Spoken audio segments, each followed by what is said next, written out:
क्या हुआ भाई तुम्हें, क्यों रो रहे हो इतनी रात में? और सुनो, बड़ा ज़बरदस्त वाक़या है और हमारे पंचायत करने वाले लोग भी सुने। हज़रत उमर का फ़ैसला देखिए कैसा था, सुनिए। उसको ये नहीं मालूम कि ये उमर है और उमर रज़ी अल्लाह ताला अन्हु को ये नहीं मालूम कि ये कौन है, लेकिन इतना जानते हैं कि ये मुसलमान नहीं है। उसने कहा भाई इस झोंपड़ी में मेरी बीवी रहती है, हम दोनों बहुत खुशी खुशी रहते हैं, मेरी बीवी मुझसे बेइंतहा प्यार करती है, लेकिन हम गरीब इंसान हैं। इसी गांव से थोड़ी दूरी पर एक दूसरा गांव है, उस गांव से एक आदमी आता है, ताकतवर है,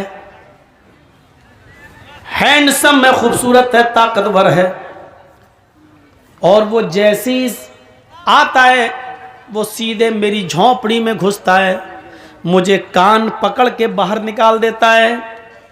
मेरी बीवी बड़ी खूबसूरत है, उसके बाद वो मुझे बाहर बिठा देता है और मेरी बीवी के साथ ज़बरदस्ती ज़िना करता है। मेरी बीवी के न चाहने के बावजूद भी वो उसको मजबूर कर देता है और वो उसके साथ ज़िना करता है। हज़रत उमर फारूक ने पूछा, अच्छा इतनी बड़ी बात क्या? अच्छा ये बताओ क्या वो अभी है? कहा नहीं। तो आया और चला गया। मैं कुछ भी नहीं कर पाता हूँ, अपनी बीवी की कोई मदद नहीं कर पाता। अच्छा तो ये बताओ अब वो कब आएगा? हज़रत उमर ने जब ये पूछा कि वो कब आएगा तो उसने जवाब दिया, एक दिन छोड़ कर आता है, यानी आज वो गलत काम करके गया है, अब वो कल नहीं आएगा, परसों आएगा। हज़रत उमर फारूक ने कहा ठीक है, परसों में आऊँगा और तुम्हारी मदद करूँगा। उसने कहा तू खुद परेशान है, अपनी मदद तो कर नहीं पा रहा, मेरी मदद क्या करेगा? अरे जा यार, तू तो कह रहा था मैं परेशान हूँ। कहाँ मैं परेशान हूँ, मैं भी परेशान हूँ, परेशान ना होता तो मैं रात में क्यों निकलता, लेकिन मेरी परेशानी इतनी बड़ी है कि आए मेरे भाई, हज़रत उमर कहते हैं, आए मेरे भाई, जब तू खुद परेशान है तो मेरी परेशानी को तू कैसे दूर करेगा? लेकिन मैं तेरी परसों मदद करूँगा। उसने कहा अच्छा जाओ ठीक है कर लेना। वो सोचने लगा ऐसी तसल्ली देने वाले सभी आते हैं, ये भी तसल्ली दे रहा है। हज़रत उमर ने जाते जाते उससे कह दिया, हाँ सुनो परसों में आऊँगा, अपनी बीवी से कह देना खाना बनाकर तैयार रखे। कहने लगा अरे जा यार, खाने से इसका क्या ताल्लुक है, तू मदद करने आएगा कि खाना खाने आएगा? हज़रत उमर ने कहा देखो मैं जो कह रहा हूँ वो करना, खाना बना कर तैयार रखे, और दूसरी बात जब वो आदमी तेरे घर में घुसे तो अपनी बीवी से ये कह देना कि आज सब कुछ रजामंदी जाहिर कर दे, यानी उसके सामने आज वो जिद न करे, बल्कि ये कहे कि ठीक है तुम तो हमसे रोज़ मिलने आते ही हो, अब हमारे और तुम्हारे दरमियान तो कोई चीज़ रह नहीं गई है, अब तुम्हें जब आना ही है तो हम दिल खोल कर तुमसे मिलना चाहते हैं, लेकिन अंधेरे में मिलेंगे, उजाले में नहीं, इसलिए चिराग बुझा दो। अच्छा नहीं लगता, तुम्हारी बीवी ये बोले उससे कि मुझे अच्छा नहीं लगता जब तुम मुझसे हम बिस्तरी करते हो, जिना करते हो, तो मुझे अपने पति के अलावा दूसरे का चेहरा दिखता है तो फिर मैं सपोर्ट नहीं कर पाती हूँ, अंधेरा रहेगा तो मैं तुम्हें सपोर्ट करूंगी। और ये कहकर वो चिराग बुझा दे, बकिया काम मैं संभाल लूंगा। अब वो सोचने लगा क्या ये संभालेगा अंधेरे में है? वो दुनिया भर की बातें सोचने लगा, लेकिन उसने सोचा चलो।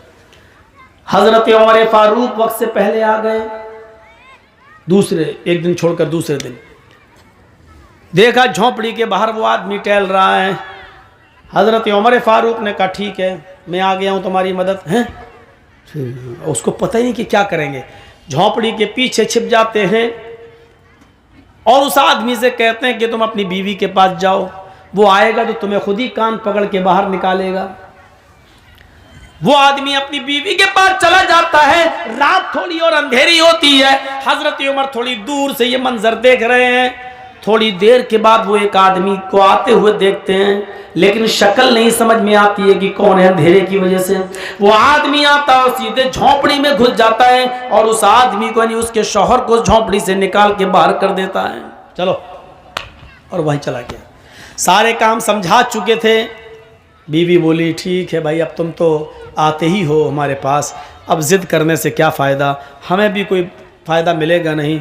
हम भी ज़िंदगी के मज़े लेना चाहते हैं। एक काम करो, जब तुम हमारे साथ मिलते हो रोशनी में, तुम्हारा चेहरा जब आता है तो पति की जगह जब मैं तुम्हें देखती हूँ तो मैं डर जाती हूँ। एक काम करो, चिराग बुझा दो और उसके बाद हमसे मिलो, फिर देखो हम तुम्हें कितना खुश करते हैं।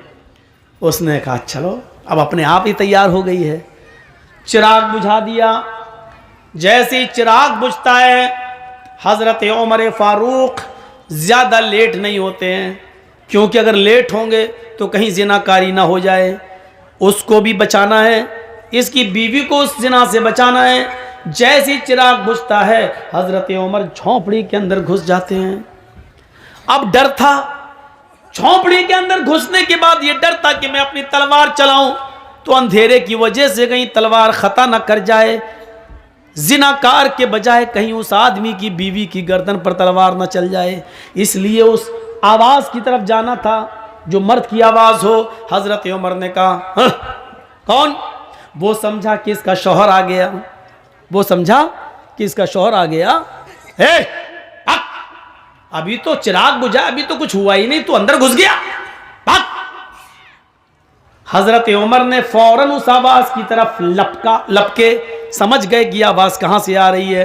फौरन लपके और उसके बड़े बड़े बाल जो थे, जैसे उसको उसके सर को पकड़ा तो उसके बड़े बड़े बाल हजरत उमर फारूक के हाथ में आ गए। अब बड़े बाल से फिर शक में पड़ गए, कहीं ये उस औरत के बाल तो नहीं है, क्योंकि आदमी के भी बाल बड़े थे। तो अब ये डर पैदा हुआ कि कहीं ये बाल मरोड़ा उसको, अब उसकी मुंह से फिर निकलवाना चाह रहे हैं कुछ बात। उसने कहा अबे क्या कर रहा, अबे क्या कर। समझ गए कि ये मर्द ही है, आदमी ही है।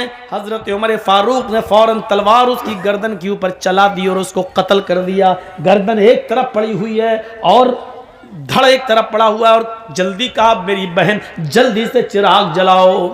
चिराग जलाया, चिराग जैसी जला रोशनी हुई, गर्दन एक तरफ देखी, धड़ एक तरफ देखा, नजरें आसमान पे डालते हजरत उमर और कहते हैं अल्हम्दुलिल्लाहि रब्बिल आलमीन। मेरी बहन खाना बना कर रखा था कि नहीं? उसने कहा जी भाई खाना है। फरमाया जल्दी लाओ। खाना दस्तरखान पर लग जाता है, उस आदमी की खोपड़ी पड़ी हुई है, खून पड़ा हुआ है, और वहीं पर बैठकर हजरत उमर पेट भर के खाना खाते हैं, पेट भर के खाना खाते हैं।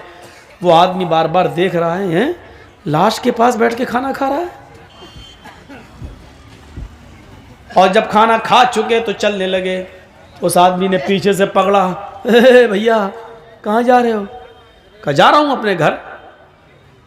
ये लाश का लाश क्या, उसका तो काम हो गया। कहा अगर इस मुल्क के अमीरुल मोमिनीन को उमर फारूक को अगर पता चला और सुबह चर्चा हुआ कि इस घर में लाश निकली, तो कहीं ऐसा न हो कि इसके कत्ल के इल्जाम में मेरी गर्दन उड़वा दें। तुम उमर का इंसाफ नहीं जानते हो। हजरत उमर मुस्कुराते हैं और कहते हैं तुम्हें डरने की जरूरत नहीं है। कल सुबह मेरे ही दरबार खिलाफत से कुछ लोग आएंगे, अभी आएंगे थोड़ी देर के बाद, और इसकी डेड बॉडी को उठाकर ले जाएंगे। उसको सीने हीने के बाद जाकर कब्र में दफन कर देंगे। तुम्हें कुछ करने की जरूरत नहीं है। हैं भैया तुम हो कौन? कहा मैं ही अमीरुल मोमिनीन हूं, मैं उमर हूं, और मैं उस दिन तुम्हारी दास्तान सुनने के बाद बहुत परेशान हुआ। बस ठीक है मैं जा रहा हूं। उसने कहा अमीरुल मोमिनीन 2-3 सवालों के क्या आप मुझे जवाब देना पसंद करेंगे? फरमाया बताओ क्या है, बताओ क्या है।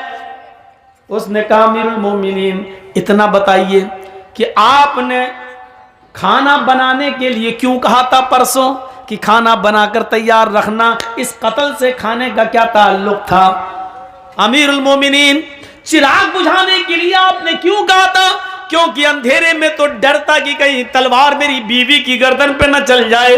रोशनी में तो आप कत्ल और अच्छा कर सकते थे, लेकिन आपने रोशनी के बजाय अंधेरे में कत्ल करना गवारा किया है। आपने अंधेरा क्यों पसंद किया है, जबकि रोशनी में आप किसी को अच्छी तरीके से मार सकते थे, लेकिन रोशनी के बजाय आपने अंधेरे में कत्ल किया। और जब आपने लाश देखी तो किसी के मरने के बाद इन्ना लिल्लाह पढ़ा जाता है, लेकिन मैंने आपकी जबान से सुना है कि आपने इन्ना लिल्लाह के बजाय जब लाश देखी तो अल्हम्दुलिल्लाहि रब्बिल आलमीन पढ़ा है। ये उल्टी उल्टी दुआएं आपने कब से सीखी हो, पढ़ी?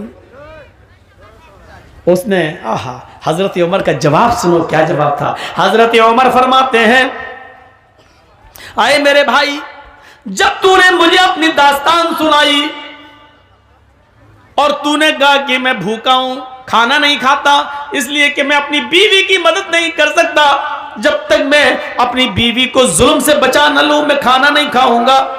जब तूने मुझसे ये बात कही तो उस वक्त मैंने दिल में सोचा, उमर तू कितना बदनसीब है, तू कितना मतलब परस्त है। तेरे खिलाफत के ज़माने में, तेरे दरबारी खिलाफत में, तेरे दौरे खिलाफत में एक गरीब आदमी की बीवी के ऊपर जुल्म हो रहा है और तू बिस्तर पर चादर ओढ़ के सोता रहता है। कल कयामत के दिन तुझे जवाब देना होगा।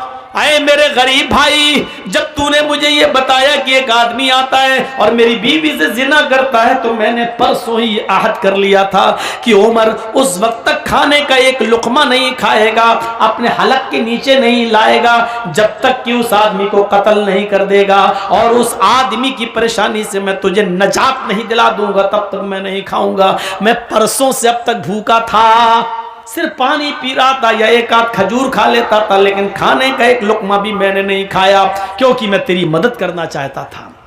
इसलिए मैंने कहा था कि खाना बना कर रखना। आज इस आदमी के सामने मैंने खाया खाना, इसलिए कि मैं 2 दिन से भूखा था और आज मैंने पेट भर के खाना खाया। अच्छा ठीक है, लेकिन अंधेरे में कत्ल क्यों किया? कहा जब तूने मुझे बताया एक आदमी आता है, हट्टा खट्टा है, हैंडसम है, तंदुरुस्त है, और वो मेरी बीवी से जिना करता है, तो मेरे दिल में ये ख्याल आया, अरे उमर, हट्टा खट्टा नौजवान कोई आता और उसकी बीवी से जिना करता है, उसको मालूम है कि उमर की हुकूमत है और उमर बहुत जबरदस्त इंसाफ करते हैं, इसके बावजूद उसको डर नहीं, कहीं ऐसा तो नहीं कि वो उमर का बेटा हो या उमर का भतीजा हो या उमर का कोई रिश्तेदार हो। मैंने ये सोचा इतना गंदा काम इतनी बहादुरी के साथ रात के अंधेरे में अगर कोई कर रहा है तो उसका उमर के रिश्तेदारी से कोई ताल्लुक तो नहीं है। इसलिए मैंने कहा चिराग बुझा देना, क्योंकि जब मुझे डर पैदा हुआ कि वो मेरा बेटा भी हो सकता है, मेरा भतीजा भी हो सकता है, मेरा रिश्तेदार भी हो सकता है, मैं छिप गया और मैं अल्लाह से ये दुआ करता था कि अल्लाह इस काम में मेरा बेटा शामिल ना हो, आए अल्लाह इस काम में मेरा भतीजा या मेरा कोई रिश्तेदार शामिल ना हो, क्योंकि आज जो भी होगा उसकी गर्दन उड़ाई जाएगी, आज जो भी होगा उसकी गर्दन कटेगी। आए अल्लाह मुझे शर्म से बचा ले, मेरे और मेरे खानदान का नाम गिरना नहीं चाहिए। मैं परसों से ही दुआ कर रहा था, जब वो आदमी झोंपड़ी के अंदर घुसा उस वक्त तक मुझे लगा कि ये मेरा ही कोई रिश्तेदार है। उसकी चाल, उसकी कद्दो कामत मुझे बतला रही थी, उसका निडर तरीके से बेबाकी के साथ आना और झोंपड़ी में बेखौफ घुस जाना, ये मुझे बतला रहा था कि वो मेरा कोई रिश्तेदार ही है। जब वो अंदर घुसा और तुम्हारी बीवी ने उसको अपनी बातों में लपेटा और चिराग बुझ गया, तो मैं अंदर गया और चिराग बुझाने के लिए मैंने ही परसों कहा था तुमसे, लेकिन चिराग जब बुझ गया मैं अंदर गया। मैंने चिराग बुझाने के लिए इसलिए कहा था कि अगर चिराग चल रहा होता और मैं झोंपड़ी के अंदर घुस जाता और मेरी नजर पड़ती उस मुजरिम के ऊपर और पता चलता कि ये तो मेरा बेटा है, मेरा भतीजा है या मेरा कोई रिश्तेदार है, तो हो सकता था कि अपने रिश्तेदार या बेटे या भतीजे को देखकर मेरा गुस्सा ठंडा हो जाता और फिर मैं अपनी तलवार उसकी गर्दन पर न चलाता और तुम्हें बुलाकर रजामंदी का इजहार करता, ले दे के मामला बनाने की कोशिश करता और ये कहता कि कुछ मान ले ले और मामले को यहीं खत्म कर दे। हो सकता था अगर मेरा रिश्तेदार होता तो मैं तुम्हें मनाता, शायद मेरी तलवार न चलती, मेरा गुस्सा ठंडा हो जाता। इसलिए मैंने चिराग बुझाने का हुक्म दिया था ताकि जब मैं तलवार चलाऊं तो मुझे यह पता ना हो कि मैं तलवार अपने बेटे, भतीजे या रिश्तेदार पर चला रहा हूं या किसी गैर पर। फिर मैंने तलवार चलाई, अल्लाह की कसम उस वक्त तक भी मुझे यकीन नहीं था कि मेरी तलवार किस पे चल रही है। मैं यही समझ रहा था ये कोई मेरा रिश्तेदार ही होगा। मैंने अपनी तलवार उसकी गर्दन पे चलाई। जब तलवार से उसकी गर्दन कट के जमीन पे गिरी तो मैंने कहा चिराग जलाओ, क्योंकि मुझे ये देखना था कि ये कोई मेरा बेटा, मेरा भतीजा या मेरे गांव का रिश्तेदार तो नहीं है। जब चिराग तुम्हारी बीवी ने जलाया और जब मैंने उसकी शक्ल देखी तो आसमान पर नजरें डाली।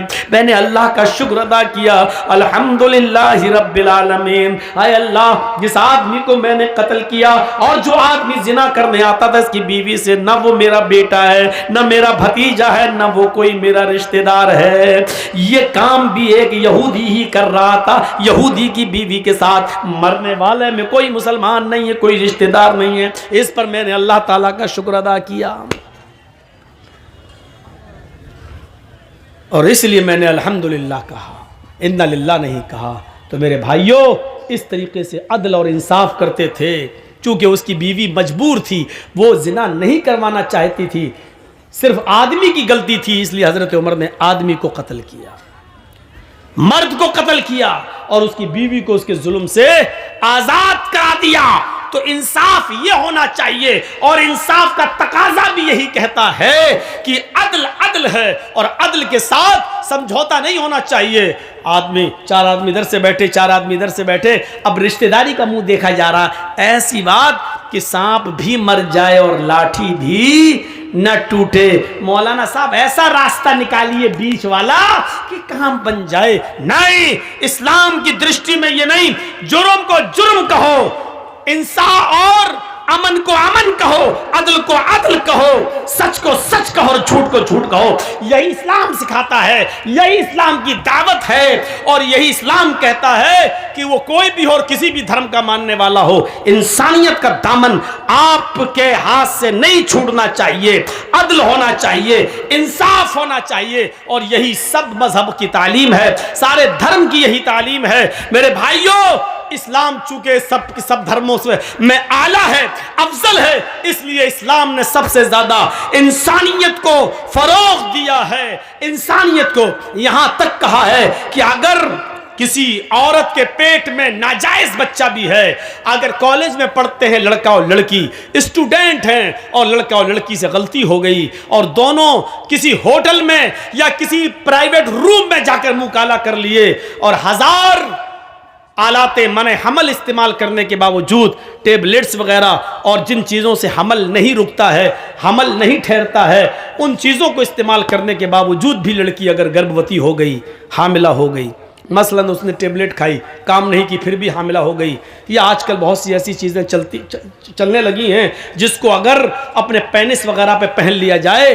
और उसके बाद हम बिस्तरी की जाए तो उसके बाद हमल नहीं ठहरता है। लेकिन कभी कभी ऐसा होता है कि इसके बावजूद भी हमल ठहर जाता है, वो चीज़ कभी फट जाती है और किसी न किसी तरीके से अल्लाह को जब कोई दिन दिखाना होते हैं तो किसी न किसी तरीके से हमल बाकी रह जाता है। तो अब इस्लाम क्या कहता है? इंसानियत का सबसे बड़ा अलमबरदार मजहब ये कहता है कि उस लड़के और लड़की को सजा तो दी जाएगी, उन्होंने जुर्म किया है उनको सजा तो मिलेगी, लेकिन लड़की के पेट में अगर हमल है तो लड़के को पहले सजा दे दो, लेकिन लड़की को उतने दिन के लिए मुलतवी कर दो जब तक कि उसके पेट का बच्चा बाहर ना आ जाए। अगर पेट का बच्चा उस औरत का या लड़की का दूध पीता है तो उसके बाद भी उसकी सजा को अभी मुलतवी कर दो जब तक कि वो बच्चा रोटी न खाने लगे और दूध पी रहा है, और जब दूध छोड़ दे और रोटी खाने लगे तब उस औरत को मारा जाएगा, कत्ल किया जाएगा। लेकिन हाँ, इतना याद रखिए, अगर शादी से पहले ये जुर्म लड़की ने किया है, शादी से पहले, तो 100 कोड़े उस लड़की को मारे जाएंगे। लेकिन आपको डर है कि 100 कोड़े मारेंगे लड़की मर जाएगी, और लड़की जब मरेगी तो पेट का बच्चा भी मर जाएगा, तो फिर 100 कोड़े भी छोड़ दिए जाएंगे, अभी नहीं मारा जाएगा जब तक कि उस लड़की के पेट से वो बच्चा पैदा ना हो जाए। इस्लाम ये कहता है कि गलती लड़के ने की है, लड़की ने की है, पेट में पलने वाले उस मासूम बच्चे का कसूर नहीं है, लिहाजा उसको इस दुनिया में आने का हक है, उसको इस दुनिया में जीने का हक है, उसको इस दुनिया में पनपने का हक है, उसको इस दुनिया में आंखें खोलकर पैदा होने का हक है और नमाज पढ़ने का हक है, रोजा रखने का हक है। अगरचे उसका बाप नाजायज है, उसकी मां नाजायज है, लेकिन जब वो बच्चा बाहर पैदा होगा तो उसकी नमाज जायज मानी जाएगी, उसके रोजे जायज माने जाएंगे, और वो जब शादी करेगा तो उसका निकाह जायज माना जाएगा। मेरे भाइयों, ये इस्लाम किसी मासूम को सजा नहीं देता है, किसी ऐसे शख्स को जिसका कोई कसूर ही ना हो उसको सजा नहीं देता है। ये हमें और आपको इंसाफ से काम लेना चाहिए। मेरी घड़ी में 1:05 हो चुके हैं। मैंने कहा था कि मैं कुछ मंत्र भी पढ़ूंगा, लेकिन चलिए कोई बात नहीं, होता है, फिर कभी सुन लीजिएगा। मंत्र वगैरह आजकल इन चीज़ों से बचिए, इस्लाम के अंदर पूरे के पूरे दाखिल होइए, कुरान और हदीस पर अमल कीजिए। और मंत्रों को पढ़ना मैंने मेरे भाइयों इसलिए भी छोड़ रखा है ज़्यादा, क्योंकि अब हमारे ऊपर केस ज़्यादा होने लगे हैं। हम बोलते हैं बंगाल में, केस यूपी में हो रहे हैं।